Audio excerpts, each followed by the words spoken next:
దేవునికి స్తోత్రములు. దేవుని బిడ్డలారా అంతా క్షేమంగా ఉన్నారండి. ప్రతిరోజు ప్రభువారు చక్కటి వాగ్దానాల ద్వారా మనతో మాట్లాడి మనల్ని ఎంతగానో ఆశీర్వదిస్తూ ఉన్నారు. ఆయనకే మహిమ. అంతా క్షేమంగా ఉన్నారండి.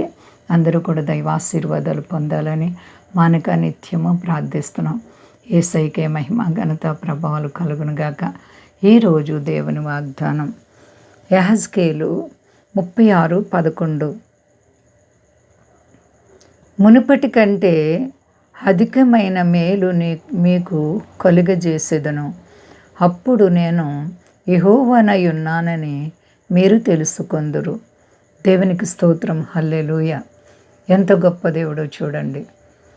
గత జీవితంలో, నీ జీవితంలో శ్రమల చేత, కష్టాల చేత, ఇబ్బందుల చేత సతమతమైపోయి అశాంతిలో ఉన్నావేమో.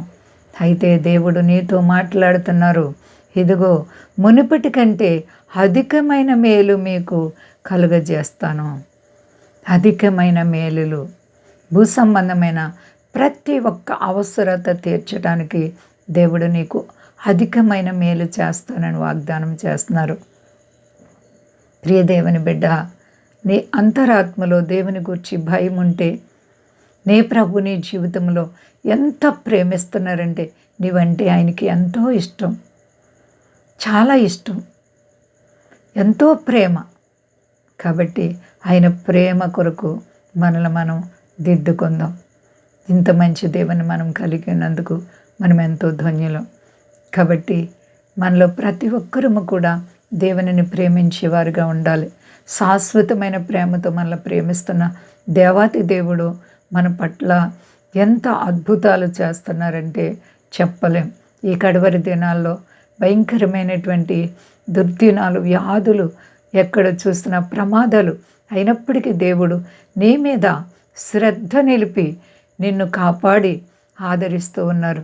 ఆయన ఎంత గొప్ప దేవుడో చూడండి.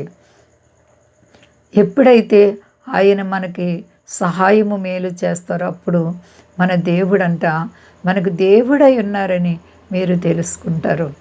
మరి మనకు ఆయన దేవుడై ఉన్నట్లు మనం తెలుసుకోవాలంటే ఎంత గొప్ప దేవుడో. నేను యెహోవానై ఉన్నానని మీరు తెలుసుకుంటారు. దేవుడు మన పట్ల అద్భుతాలు చేసినప్పుడే కదండి ఆయనకి మహిమ. ఇశ్రాయేలు ప్రజలకు అనేక మార్లు అనేక భయంకరమైన పరిస్థితులు ఎదురుపడినప్పుడు, ప్రమాదాల్లో చిక్కుకుపోయినప్పుడు దేవుని వైపు చూడగా నేను దేవుణ్ణి ఉన్నానని ఆయన నిరూపించుకొని తన ప్రజల పక్షంగా వ్యాజ్యమాడారు. మరణాల్లో కాపాడారు, సమస్యల్లో ఆదరించారు, ఐగుప్తి బానిసత్వం నుంచి బయటకు తీశారు. వారికి మాంసం కావాలంటే పూరేళ్ళు కురిపించారు, నీళ్లు కావాలంటే బండ నుంచి నీళ్ళు ఇచ్చారు.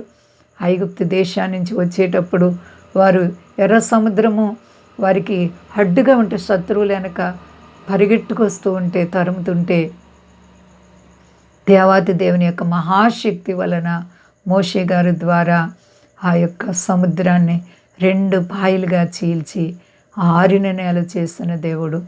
మరి నీవు ఆయన్ని ప్రేమిస్తున్నావా? నీ జీవితంలో ఏ శ్రమ చేత నీవు కృంగి ఉన్నావు, ఏ బాధ చేత కృంగి ఉన్నావు, నీ దేవుడు నీ పట్ల అద్భుతాన్ని చేయగల దేవుడు. నమ్మకముందా ప్రియ సహోదరి సహోదర? నమ్ముట నీ వలనైతే నమ్మేవారికి సమస్తము సాధ్యం. కాబట్టి దేవునికి భయపడదాం. ఆయన మనల నుంచి కోరుకునేది ఆయన యందు భయభక్తులు మాత్రమే. ఆ జీవితాన్ని మనం కలిగి ఉంటే తప్పగా దీవింపబడతాం. అంతా క్షేమంగా ఉన్నారండి. ప్రార్థించుకుందాం. ప్రేమ నమ్మకమైన మా దేవ యేసయ్య, నీకు వందనాలు, స్తోత్రాలు తండ్రి. తండ్రి, నీ ప్రేమకు అంతం లేదు. నిన్ను స్తుతిస్తున్నాను, ఘనపరుస్తున్నాను, మహింపరుస్తున్నాను, పొగుడుకుంటున్నాను ప్రభువా. నీపై ఆధారపడిన వారిని ఎప్పుడు విడవలేదు, సిగ్గుపడనివ్వలేదు. సర్వ ప్రపంచాన్ని కాపాడండి, మా దేశాన్ని, దేశ నాయకులను కాపాడండి దేవా. నీకు అసాధ్యం లేదు. అవును తండ్రి, నీపై ఆధారపడిన వారిని నీవెప్పుడు కూడా విడవని ఎడబాయని దేవుడు. నీ దాసులను కాపాడండి. అలాగే వ్యాధి బాధలతో, కష్ట నష్టాలతో, ఇరుకు ఇబ్బందులతో, సమస్యలతో ఉన్న ప్రతి బిడ్డలకు యేసు నామములో విడుదల కలుగునుగాక. అందరికీ క్షేమాన్ని దయచే ప్రభువా. మారని దేవుడు, మార్పు లేని దేవుడు, నీ సన్నిధి కాంతి నీ ప్రజలకు దయచి మహిమ పొందు. శక్తి గల యేసయ్య నామమున అడుగుచున్నాను తండ్రి. ఆమేన్. అందరికీ వందనాలండి. మా కొరకు పరిచర్య కొరకు అందరూ ప్రార్థించండి. ప్రభువారు మిమ్ములను మీ బిడ్డలు మీ కుటుంబాలను దీవించి ఆశీర్వదించును గాక. ఆమేన్.